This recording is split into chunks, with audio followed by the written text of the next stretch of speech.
Hello, everyone. Looking to ensure you have everything you need when it comes to the context you require for an inspector calls, but haven't got hours to waste? Well, look no further.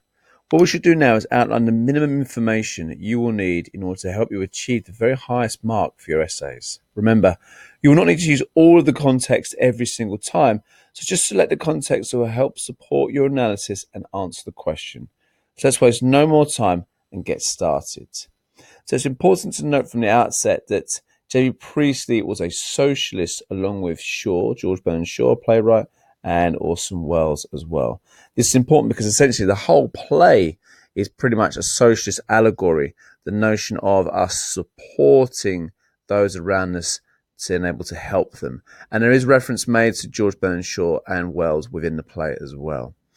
It's also important to note that J.B. Priestley fought in the First World War, so he therefore witnessed what he saw as the unfair treatment of the working class, as well as remembering that millions died in both the First and then the Second World War, suggesting to the playwright that we have not learned our lessons.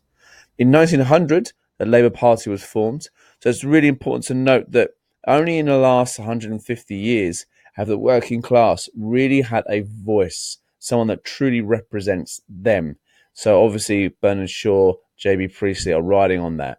In 1910, it's also important to note that 1 in 10 were unemployed. So unemployment was high. It was higher after the First World War as well. So again, there's this sense of really needing to support because poverty was acute and very overtly seen. In 1911, because of this, we had large-scale riots across England, and the army were actually called out and people were killed. So there was a clear suppression of the working class despite their need for support. In 1912, the Titanic sinks. Now, this is important because the Titanic was a symbol of British empiric power. This was us suggesting how wonderful we are. But obviously, it sank. So therefore, it's a metaphor highlighting our arrogant belief in ourselves is unfounded. As you've already mentioned, millions died in the First World War, and obviously in the Second World War, it's estimated that around 55 million people died in the conflict. So all of that context will help you to answer and respond to any question you may be asked to use and explore in an inspector calls. Let's now begin to really look at the characters and the analysis for those. So make sure you learn this information. Good luck and keep revising.